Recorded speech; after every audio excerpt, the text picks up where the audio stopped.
The stars in the outer traverse sector burned cold and distant. Commander Zekthar stood on the bridge of his flagship, the Sovereign Dawn, watching the darkness between worlds. His four eyes scanned the displays with practiced ease. Behind him, 46 other warships held formation, their hulls gleaming under the light of a distant red sun. The Crovathan Armada was the finest military force in this part of the galaxy. Zekthar had served for 30 cycles, fighting pirates and rebels across a dozen systems. His record was spotless. His reputation was iron. No enemy had ever escaped his fleet, and no battle had ever lasted more than a few hours. Today was supposed to be a routine patrol. The coalition government wanted to show strength in the outer regions where new species sometimes appeared. Most of them were peaceful. The ones that weren't learned quickly to respect Crovathan power. A sharp tone broke the quiet of the bridge. Lieutenant Vress turned from her station, her scales shifting to a worried blue color. "Commander, we have a contact. Single vessel. Unknown configuration." Zekthar moved to her station. "Show me." The holographic display flickered to life. A ship appeared in the projection, rendered from sensor data. It was smaller than most of his destroyers, with a crude angular design that looked primitive. The hull was dark gray, almost black, with strange markings on its side. "Can you identify the species?" Zekthar asked. Vress worked her console, pulling up the Coalition database. After a moment, she looked up with surprise. "It's human, Commander. From Earth." A ripple of amusement passed through the bridge crew. Zekthar had heard of humans. They were newcomers to the galactic stage, discovered only 5 cycles ago. The intelligence reports described them as violent and backward, barely beyond their own star system. Their homeworld was a death trap of extreme weather, dangerous predators, and toxic environments. Most species wondered how they had survived at all. "A human ship this far from their territory?" Zekthar mused. "What does it want?" "Unknown, Commander. It's not broadcasting any signals, just sitting there." Zekthar studied the vessel. Its reactor signature was weak compared to Crovathan standards. Its weapons appeared to be simple kinetic systems and basic energy projectors. Nothing that could threaten even one of his ships, let alone 47. "Tactical assessment?" he asked his weapons officer. The officer, a veteran named Court, barely glanced at the data. "Inferior technology across all systems. Hull composition appears to be simple metal alloys. No energy shielding detected. It would take approximately 4 minutes to disable that vessel, Commander." Zekthar nodded slowly. This was probably a scout ship that had wandered too far from home. The humans didn't know any better yet. They would learn. "Open a channel," he ordered. "Let's give them a chance to surrender peacefully." The communications officer worked the controls, but after several attempts, shook his head. "They're not responding to standard hailing frequencies, Commander. Try the emergency bands, already did. Nothing. Strange. Most species, when confronted by a superior force, at least tried to communicate. Perhaps the humans didn't understand galactic protocols yet. Or perhaps they were too frightened to respond." Zekthar made his decision. "All ships intercept formation. Weapons to disable only. We'll capture the vessel and bring it back for study. The science division will want to examine human technology." The fleet began to move. 47 warships adjusted their positions, forming a sphere around the lone human vessel. Their weapons powered up, ready to fire on command. It was overwhelming force, enough to crush a small planetary defense fleet. The human ship didn't move. It simply floated there in the black, its running lights barely visible. No evasive maneuvers, no attempt to flee. It just waited. Something about that bothered Zekthar, though he couldn't say why. In all his years of command, he had never seen prey that didn't at least try to run. "Distance to target?" he asked. 15,000 kilometers and closing, the navigation officer reported. "Any change in their status?" "Negative. Their reactor is stable. No weapons lock. No shield activation. They're just sitting there." Lieutenant Vress leaned closer to her display. "Commander, I'm detecting something odd. There's a faint energy signature I can't identify. It's not matching anything in our database. Could it be a weapon?" "Unknown. It's too weak to be a weapon system." "Maybe a scanning array?" Zekthar dismissed it. Every species had their own technology quirks. The energy signature was probably just an inefficient reactor design or some primitive sensor system. 10,000 kilometers, navigation announced. The human ship still hadn't moved. On the main display, it looked small and helpless, surrounded by the massive Crovathan fleet. Zekthar almost felt sorry for whoever was inside. They had no idea what they were facing. "Commander, I'm getting a transmission," the communications officer said suddenly. "It's from the human ship. Put it through." The bridge speakers crackled to life. A voice spoke in perfect galactic standard, calm and cold. It was a female voice, emotionless and direct. "This is Captain Sarah Chen of the United Colonies naval ship Indomitable. You are entering a restricted military zone. Withdraw immediately or you will be classified as hostile." Several of Zekthar's officers laughed. One ship telling an entire fleet to withdraw? The audacity was almost admirable. Zekthar activated his own transmission. "Human vessel, this is Commander Zekthar of the Crovathan Armada. You are surrounded and outgunned. Power down your systems and prepare to be boarded. Resist and you will be destroyed." Silence followed. Zekthar waited, expecting the humans to see reason. No rational being would choose death over surrender. Then the female voice came again, and this time there was something in it that made Zekthar's scales tighten. Not fear, not anger, just absolute certainty. "You have 30 seconds to comply. 29, 28, 27, she was counting down. Like she was the one with the power. Like she was the one who held all the cards. Zekthar cut the channel. "Is she insane? Does she think we'll retreat from one primitive ship?" "Human psychology is not well understood," Vress offered. "Perhaps she doesn't comprehend the situation. Or perhaps she's buying time for reinforcements," Court suggested. "Scan the area. Are there any other human ships nearby?" The sensor officer ran a deep scan. "Negative, Commander. No other vessels within 20 light minutes. That ship is alone. One ship against 47. Zekthar almost admired the captain's courage, even if it was born from ignorance. "All ships, weapons free. Target their engines and weapon systems. I want them disabled, not destroyed." The fleet's weapons locked on. Targeting solutions appeared across dozens of screens.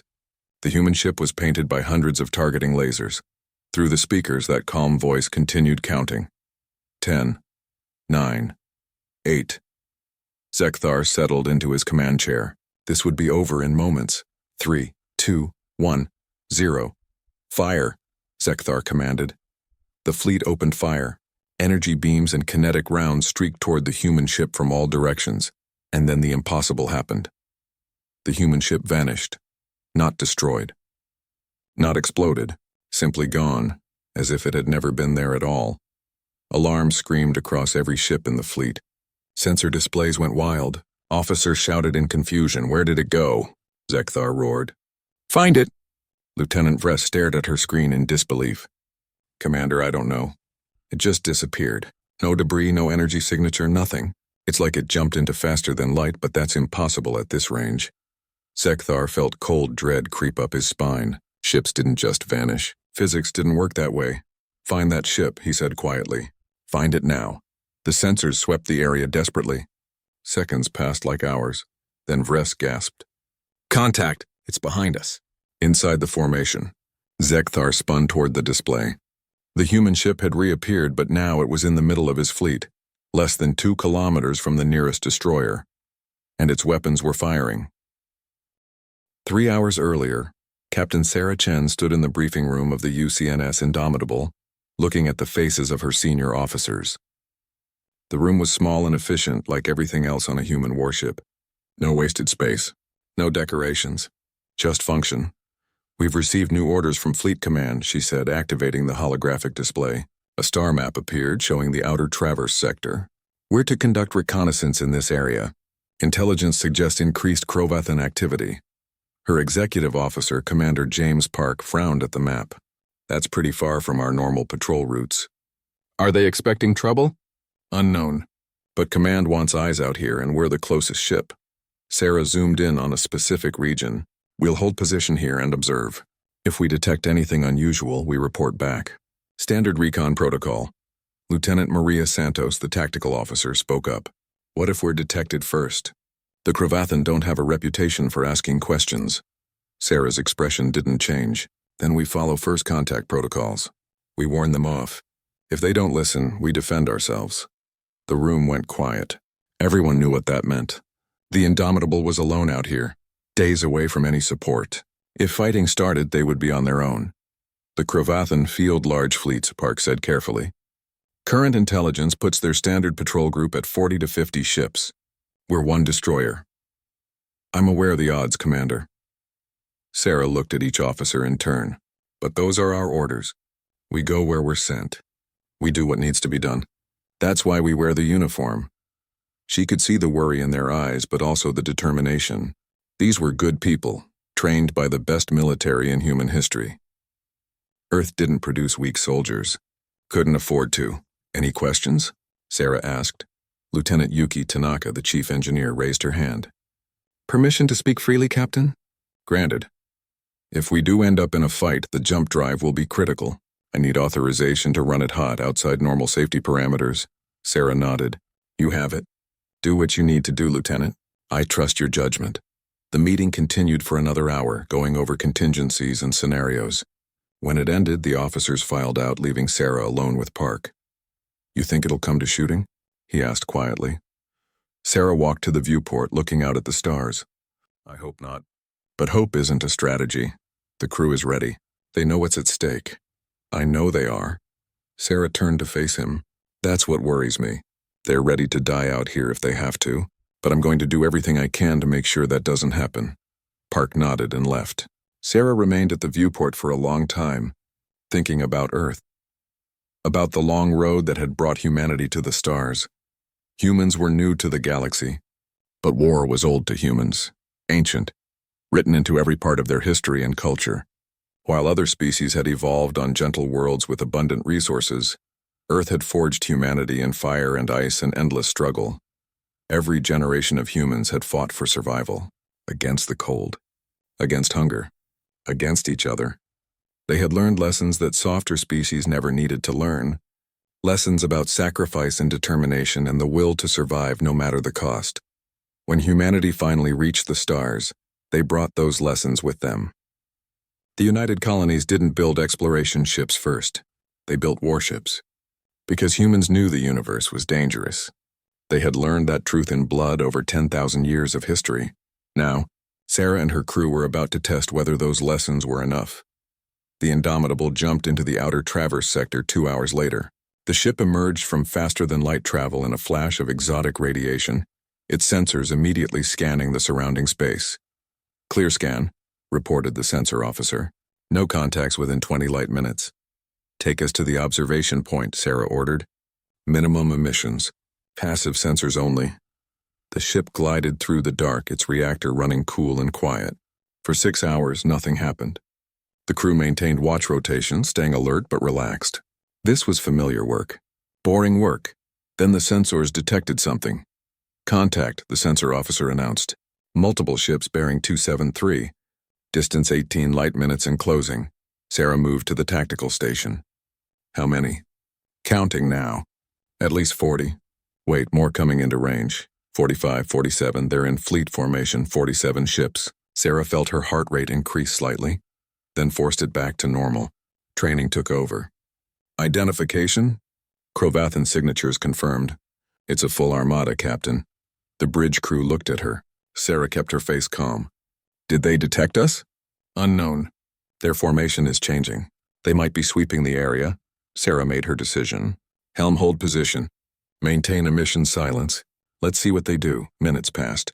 The Crovathan fleet continued on its course, moving closer. Sarah watched the tactical display, calculating vectors and probabilities. The aliens were definitely searching for something. Whether they had detected the Indomitable or were just conducting a general sweep, she couldn't tell. They're adjusting course, Park said quietly. Heading right for us. They've seen us, Sarah said. Battle stations. All hands to combat positions. Alarms rang through the ship. Crew members raced to their stations. Weapons powered up. The jump drive began its charging sequence. Within seconds, the Indomitable transformed from a quiet observer to a ready weapon. Do we run, Captain? Park asked. Sarah thought about it. Running was smart, logical. One ship couldn't fight 47. But if she ran now, the Crovathan would know humans could be scared off. They would think humanity was weak. And weakness invited aggression. Negative. We stand our ground. Open a channel. The communications officer looked surprised but obeyed. Channel open, Captain. Sarah kept her voice cold and professional. This is Captain Sarah Chen of the United Colonies naval ship Indomitable. You are entering a restricted military zone. Withdraw immediately or you will be classified as hostile. She waited. No response came. The Crovathan fleet continued to close, weapons powering up. They're hailing us now, the communications officer said. Demanding our surrender. Sarah smiled without humor. Negative. Begin countdown protocol. Park looked at her. Captain, are you sure? Commander, we gave them a warning. They ignored it. Now they get to see what happens when you ignore a human warning. Begin the countdown. Sarah activated the fleet-wide channel herself. Her voice was steady without emotion as she began to count. You have 30 seconds to comply. 29. 28. On the tactical display, she could see the Crovathan ships moving into attack formation. They were surrounding the Indomitable, preparing to disable it. They thought they had already won. 20, 19, 18. Sarah caught Park's eye. He nodded slightly. He understood. This wasn't about winning a fight. This was about sending a message. Humanity would not back down, would not surrender, would not run. 10, 9, 8. The weapons officer reported. They're locking weapons on us. Acknowledged. Continue countdown. 5, 4, 3. Sarah took a deep breath. Helm, prepare jump sequence alpha. Engineering, I need everything you've got. 2, 1, 0. The Crovathan fleet fired. Energy beams and solid rounds streaked toward the Indomitable from every direction. Jump, Sarah commanded. The universe twisted. Reality bent. The Indomitable vanished in a burst of exotic particles, leaving the Crovathan weapons to pass through empty space. 3 seconds later, the human ship reappeared inside the enemy formation, less than 2 kilometers from the nearest destroyer. The jump drive was still hot, energy crackling along the hull. All weapons fire at will, Sarah ordered quietly. The Indomitable opened up with everything it had. Kinetic rounds moving at a significant fraction of light speed tore through the closest Crovathan destroyer. Before its shields could activate, the alien ship broke apart, atmosphere venting into space. Jump, Sarah said again. The Indomitable vanished and reappeared 500 meters away, next to another target. More weapons fire. Another enemy ship crippled. The Crovathan fleet descended into chaos. Their sensors couldn't track something that kept teleporting. Their weapons couldn't lock on. Ships began firing blindly, hitting their own vessels as often as empty space. Sarah stood at the center of her bridge, calm and focused, calling out jump coordinates and firing solutions. Her crew responded like a well-oiled machine. This was what humans trained for. This was what Earth had prepared them for. The battle had just begun and the aliens were already learning a terrible lesson. Never underestimate a human. Commander Zekthar gripped his command chair as another explosion rocked the fleet. On the main display, the human ship vanished again, leaving a crippled Crovathan cruiser spinning in its wake. Alarms screamed from every console. Officers shouted reports that made no sense. How are they doing this? He demanded. Ships can't jump that close to other vessels. The gravity wells alone should tear them apart. Lieutenant Vress worked her station frantically, trying to predict where the human ship would appear next. I don't know, Commander. Every time they jump, our sensors detect massive stress on their hull. By our calculations, that ship should have broken apart 5 jumps ago, but it hadn't. The human vessel kept appearing and disappearing, each time unleashing devastating weapons fire before vanishing again. It was like fighting a ghost that could kill. Zekthar had lost 6 ships already. 6, against a single enemy vessel that by all rights shouldn't even be able to threaten one of his destroyers. All ships spread out, he ordered. Maximum dispersal. If they can't jump close to us, they can't hurt us. The fleet began to scatter, ships putting distance between themselves and their neighbors. It was a defensive formation, designed to prevent enemies from attacking multiple targets at once. The human ship appeared again, this time 3,000 kilometers from the nearest Crovathan vessel.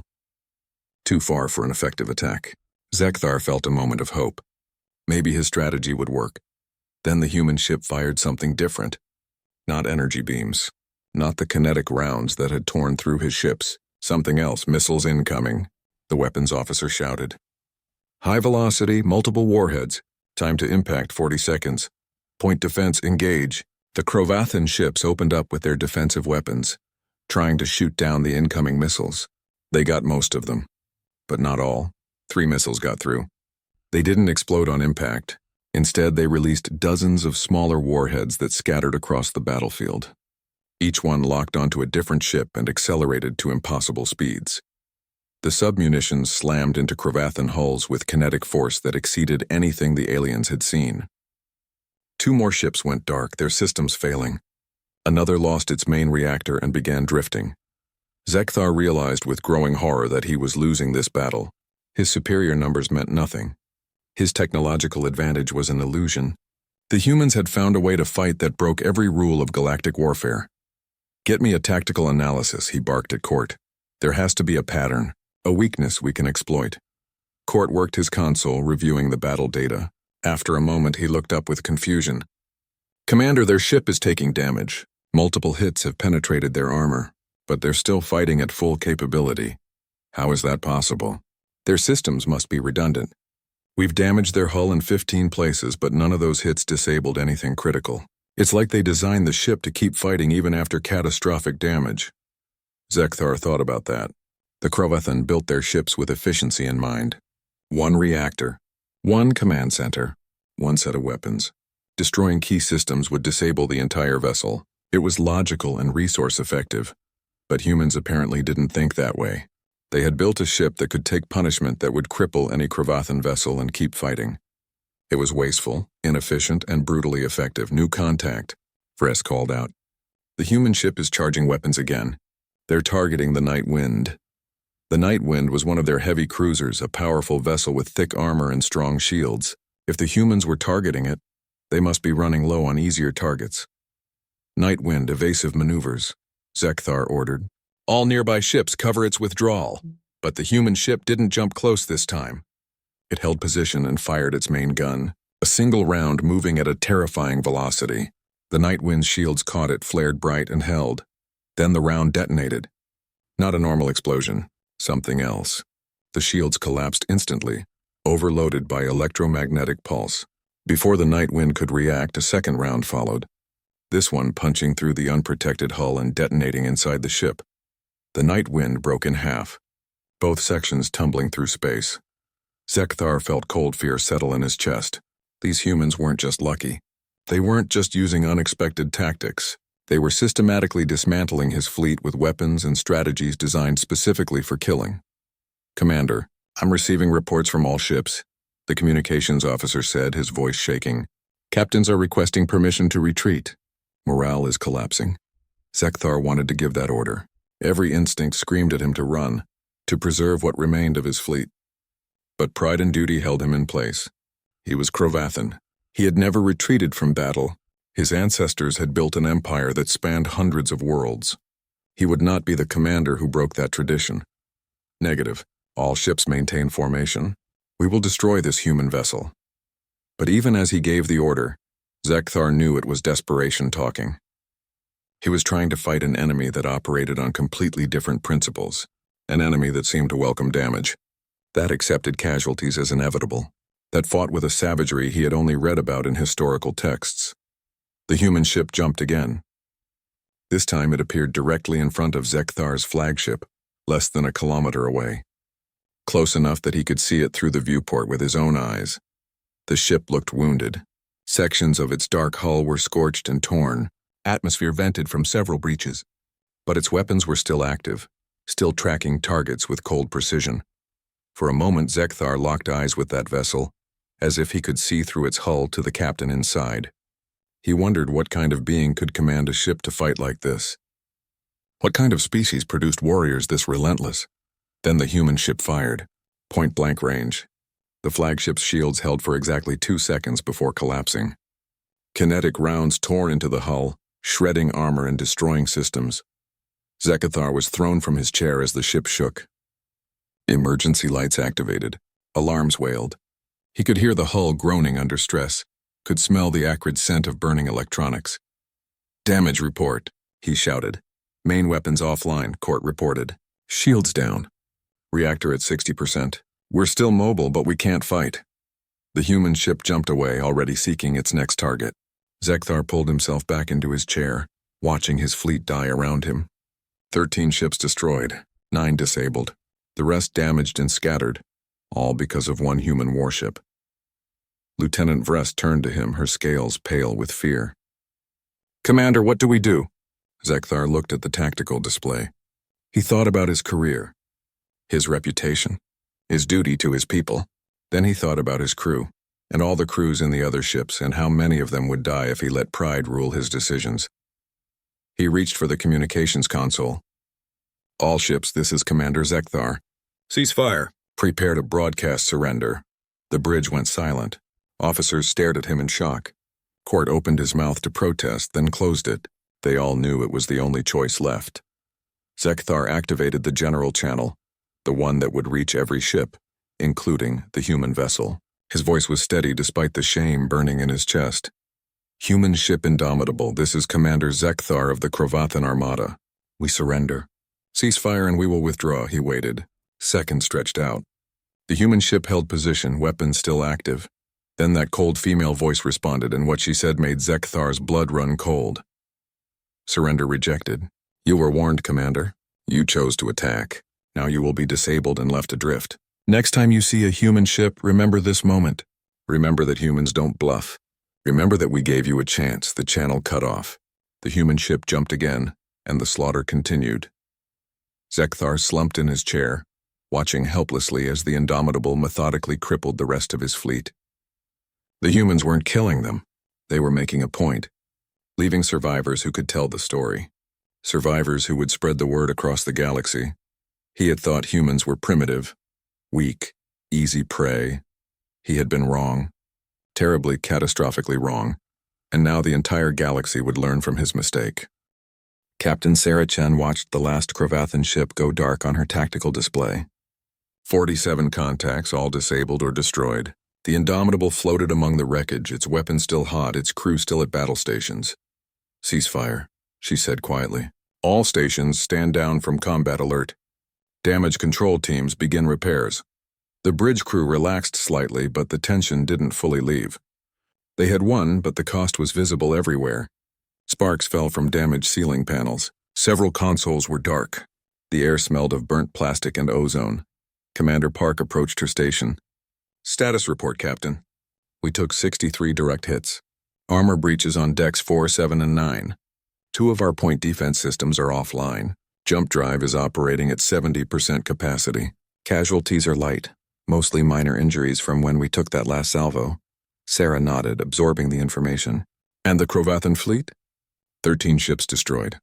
The rest disabled but intact. Their crews are alive. We're picking up distress beacons across the battlefield. "Good, we're not murderers, Commander. We're soldiers." "There's a difference." Park looked at the tactical display. "They could have retreated."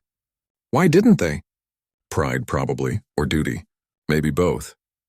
Sarah stood and walked to the viewport, looking out at the floating hulks of enemy ships. They didn't understand what they were facing. To them, we were just another species, another conquest, and now they know better. Sarah thought about Earth, about the long history that had shaped humanity into what it was. Other species looked at humans and saw primitives who had barely left their homeworld. They saw crude technology and violent tendencies. They didn't understand that those things were features, not bugs. Earth was a brutal world. Humans had evolved in a place that tried to kill them every day. Ice ages, droughts, predators, disease, other humans. Every generation faced extinction and somehow survived. That shaped something deep in the human psyche. Humans didn't give up. They couldn't afford to. Give up meant death. When humanity reached the stars, they brought that mentality with them. Every human warship was built with redundancy. Multiple reactors, backup systems for the backup systems, armor designed to take punishment that would vaporize other species' ships. Because humans knew that in real war nothing went according to plan, and the jump drive, that beautiful, insane piece of technology that every other species said was impossible, jumping near gravity wells, jumping near other ships, jumping inside combat ranges where a miscalculation meant instant death. Other species called it suicidal. Humans called it tactical flexibility. The truth was humans had learned to be comfortable with risk. When your entire history was survival against impossible odds, you stopped worrying about safety margins. You did what needed to be done, and you dealt with the consequences later. Lieutenant Santos interrupted her thoughts. Captain, we're receiving a transmission from one of the Kravathan vessels. The flagship, I think. Put it through. The main screen activated, showing Commander Zekthar. The alien looked exhausted, his scales dull and his eyes showing pain. Behind him, his bridge was a mess of damaged systems and emergency lighting. Captain Chen, he said slowly. Why did you reject our surrender? We were defeated. Sarah looked at him with no emotion on her face. You opened fire on us, Commander. You had your chance to withdraw. I gave you 30 seconds. You chose violence. We thought... Zekthar stopped, seeming to search for words. We thought you were weak. Your ship looked primitive. Your species is new to the galaxy. We made assumptions. Yes, you did. And those assumptions cost you 34 ships and thousands of crew members. Sarah's voice hardened. Let me be clear, Commander. Humans don't bluff. When we give a warning, we mean it. When we draw a line, we hold it. And when we fight to win. Zekthar lowered his head slightly. I understand. But surely you know what this means. You have attacked a Kravathan fleet. My government will demand answers. They may declare war. Let them, Sarah said flatly. We didn't start this, Commander, you did. You detected a human ship and immediately decided to attack. No diplomacy. No negotiation. Just overwhelming force against what you thought was an easy target. That is how the galaxy works, Captain. The strong survive. The weak submit. No, Commander. That's how your galaxy works. Humans come from a different place. We learned different lessons. Sarah leaned forward. You want to know why we fight the way we do? Why we use tactics you consider insane? Zekthar nodded slowly. Because on Earth everything tried to kill us. The weather, the animals, the plants, the diseases, and other humans. For hundreds of thousands of years we fought for every scrap of food, every safe place to sleep, every advantage we could get. We didn't have the luxury of rules. We didn't have the option of surrender. Lose meant die, so we learned to never lose. She gestured at the wreckage floating around them. You thought you could intimidate us with numbers. But humans fought wars where millions died, where entire cities burned, where weapons could destroy the whole planet. We know what real war looks like, Commander, and we decided a long time ago that we would never be the victims again. So you build ships like this, Zekthar said quietly. Warships designed to fight against impossible odds. Every human ship is built to fight outnumbered. Every human crew is trained to survive the unsurvivable. Because that's what we do. That's what we've always done. Park added, The Indomitable isn't even one of our best ships, Commander. It's a standard destroyer. We have hundreds of them. And bigger vessels with more weapons. And tactics we haven't shown you yet. Zekthar looked stricken. You're telling me that this battle was a small demonstration of human capability? I'm telling you that humanity joined the galactic community prepared for the worst, Sarah said. We saw what you did to other species, how you conquered and dominated. We decided that would never happen to us. So we built a military that could face any threat, and we trained our people to use it. Silence fell. Zekthar seemed to be processing everything he had learned. Finally, he spoke again. What happens now? Now you wait for your rescue ships. We'll stay in the area until they arrive. We won't attack them unless they attack us first. Sarah's expression softened slightly. Despite what you might think, Commander, we're not monsters. We don't enjoy killing, but we're very, very good at it when necessary. Will you report this to your government? Of course. And they'll report it to the Galactic Council. By this time tomorrow, every species in the galaxy will know that a single human destroyer defeated a Kravathan armada. Sarah paused. That's the real reason I rejected your surrender, Commander. I needed survivors. I needed witnesses who could tell the story. Understanding dawned in Zekthar's eyes. You wanted to send a message, exactly. A message to every species that might think humans are easy prey. A message that says, leave us alone or learn the hard way what happens when you threaten humanity. Zekthar nodded slowly. You have succeeded, Captain. I will make sure the story is told accurately, though I suspect many will not believe it until they see the wreckage themselves. Let them come see it then. Let them see what happens when someone ignores a human warning. The transmission ended. Sarah returned to her command chair, suddenly feeling exhausted. The adrenaline of combat was fading, leaving her aware of every bruise and ache. Captain, Park said quietly, do you think it will work? Will this battle be enough to deter future aggression? Sarah looked at the stars beyond the viewport. I don't know, Commander. Maybe, maybe not. But at least now they know the truth. They know that humans are not easy targets. That we can fight, that we will fight. And if they come anyway, if they bring more ships next time? Then we'll do what we always do, Sarah said. We'll survive. We'll adapt. We'll win. Because that's what humans do. She closed her eyes for a moment, thinking about Earth, about home, about all the people who depended on her and her crew to keep them safe. The galaxy was a dangerous place, but humanity had survived worse, and they would survive this too. The news spread across the galaxy faster than light itself. In the council chambers of the Galactic Union, representatives from hundreds of species gathered to watch the recordings.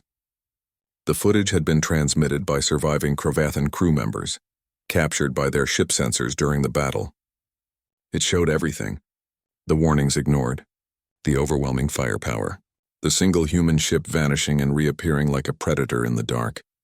Ambassador Telvar of the Scythian Confederation watched the recordings 3 times before speaking. His people were traders, not warriors, but even he could understand what he was seeing. This changes everything, he said quietly to the ambassador beside him. The Vryn ambassador, a tall insectoid creature, clicked her mandibles in agreement. The humans have been among us for 5 cycles. We thought we understood them. We were wrong. Did you see how their ship fought? The way it jumped inside the fleet formation?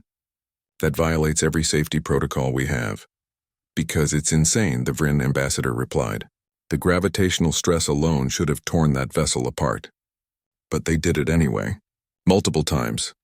On the main screen, the recording showed the Indomitable appearing point-blank to a Crovathan cruiser and unleashing devastating fire.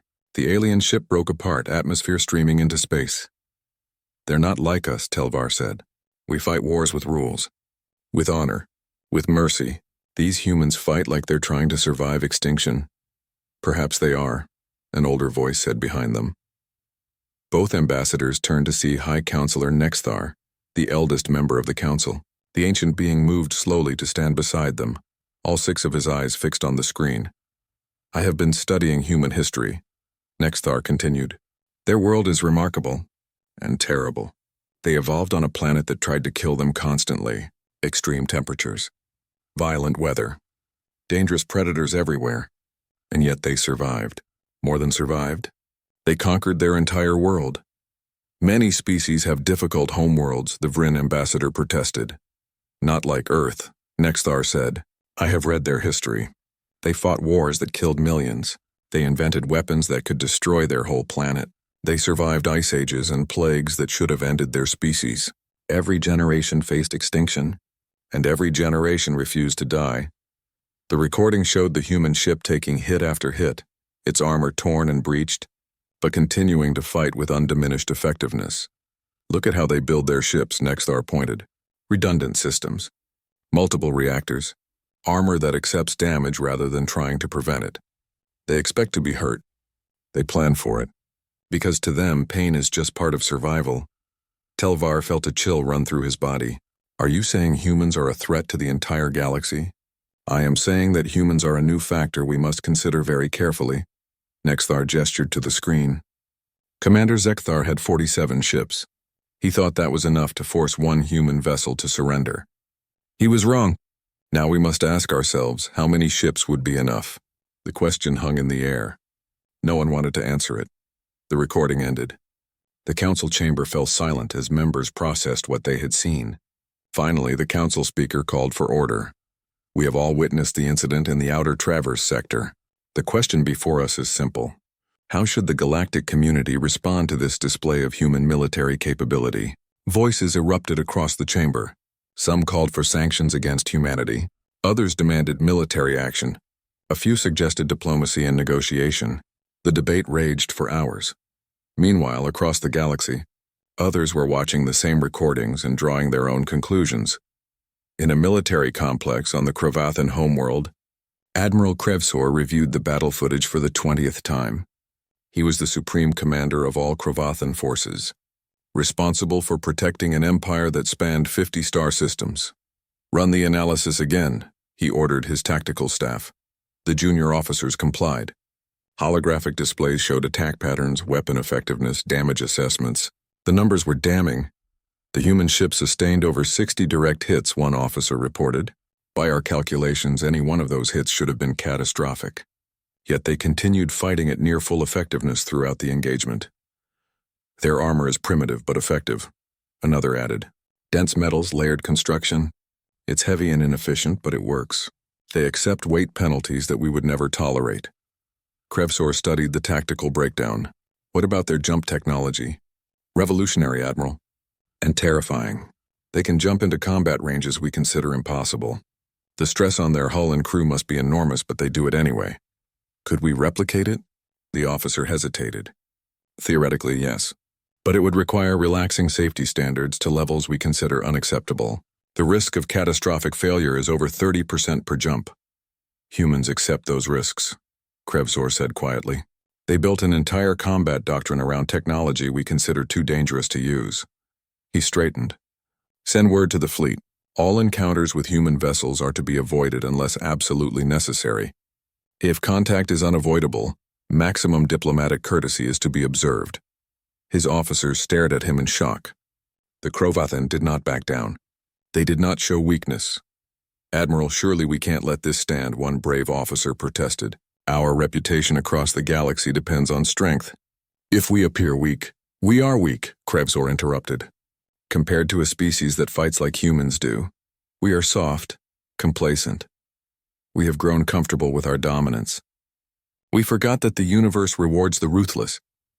He looked at each officer. The humans have not forgotten. They live that truth every day. Until we can match their willingness to sacrifice, to take risks, to do whatever survival requires, we cannot challenge them. The meeting ended in subdued silence. Orders went out across the Crovathan military. A new era had begun. On Earth, in the headquarters of the United Colonies Naval Command, Fleet Admiral Marcus Stone stood before a holographic display showing the outer Traverse sector. Around him, senior officers reviewed data from the Indomitable's engagement. Status on Captain Chen and her crew? Stone asked. They're en route to the nearest starbase for repairs, an aide replied. Estimated arrival in 4 days. The ship is badly damaged but fully operational. Stone nodded. And the galactic response? Mixed, sir. Some species are calling for sanctions. Others want to strengthen diplomatic ties. The Crovathan have issued an official apology and promised to investigate why their fleet opened fire without provocation. Of course they did, Stone said with a slight smile. They're trying to save face, let them.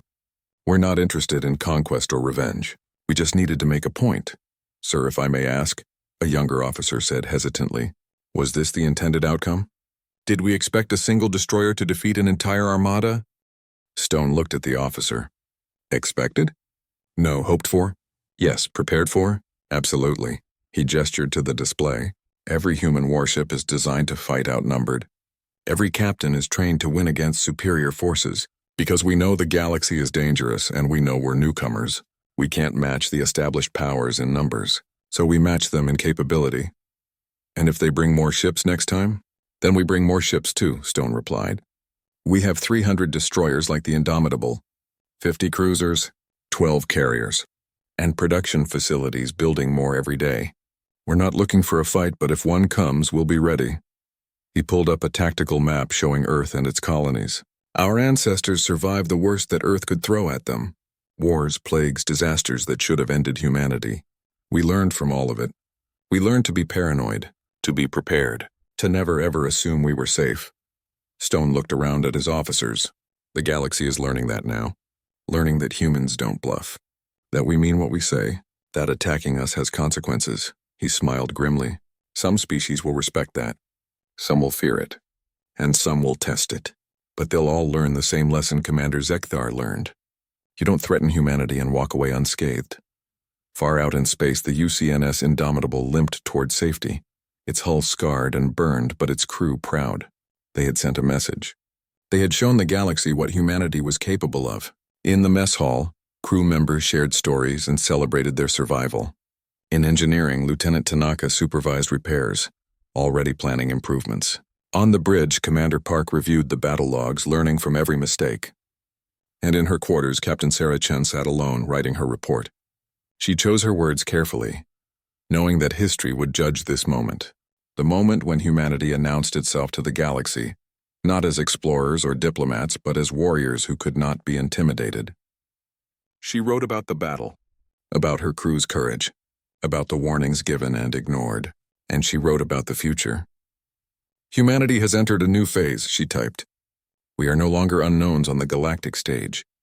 We have shown our strength and our resolve. Some will become our friends, others will remain neutral, and some will become enemies. But all of them will know one truth: humans fight for what is theirs, and we never lose. She finished the report and sent it to Fleet Command.